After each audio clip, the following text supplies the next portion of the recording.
10 రోజుల్లో మొదటి జాబితా విడుదల చేయడానికి చంద్రబాబు నాయుడు రెడీ అవుతున్నారా?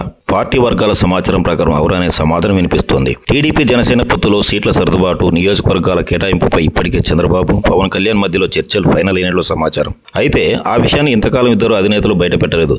ఎన్నికల ప్రక్రియ మొదలైన తర్వాత జాబితా బయటపెట్టాలనేది మొదట్లో ఇద్దరు అనుకున్నారట. అయితే ఇప్పుడు పరిస్థితులు మారిపోతున్నాయి. ఎప్పుడైతే జగన్ నియోజకవర్గాల్లో మార్పులు చేస్తున్నారో, ఎప్పుడైతే కొందరు అభ్యర్థులను ప్రకటించేస్తున్నారో అప్పటి నుండే చంద్రబాబు, పవన్ పైన కూడా అభ్యర్థుల ప్రకటనపై ఒత్తిళ్లు మొదలైనట్టయ్యాట. పైగా చంద్రబాబు గతంలో మాట్లాడుతూ అభ్యర్థులను ముందుగానే ప్రకటించేస్తానని హామీ కూడా ఇచ్చున్నారు. దాని ప్రకారం ఇప్పుడు అభ్యర్థులను ప్రకటించక తప్పట్లేదట. అందుకని పొత్తుల్లో జనసేనకు కేటాయించకపోయే సీట్లను, నియోజకవర్గాలను పక్కన పెట్టేసినట్లు ఖాయంగా టీడీపీ పోటీ చేయబోయే నియోజకవర్గాలను ప్రకటించాలని చంద్రబాబు అనుకున్నారట. ఇందులో భాగంగానే పలువురు సీనియర్లతో మంతనాలు జరుపుతూ సర్వే రిపోర్టులను దగ్గర పెట్టుకుని కసరత్తు మొదలుపెట్టారు.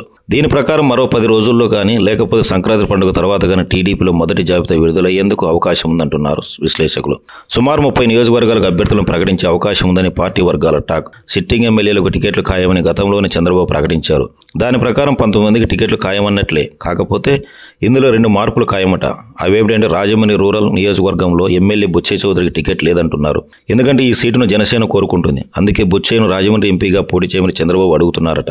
ఇక రాజమండ్రి సిటీ నియోజకవర్గంలో ఎమ్మెల్యే ఆదిరెడ్డి భవానికి బదులుగా ఆమె భర్త ఆదిరెడ్డి శ్రీనివాసరావు పోటీ చేయబోతున్నట్లు కూడా సమాచారం అందుతోంది. ఇదే సమయంలో జనసేన మొదటి జాబితా ఎప్పుడు విడుదలవుతుందో చెప్పలేకపోతున్నారు. ఇంతలోనే ఈ 2 పార్టీలతో బీజేపీ కూడా చేతులు కలపబోతుందనే ప్రచారం మొదలైంది. అది కనుక ఖాయమైతే జాబితాలో మార్పులుంటాయి. అప్పుడు మొదటి జాబితా విడుదల లేట్ అయ్యే అవకాశం ఉంది.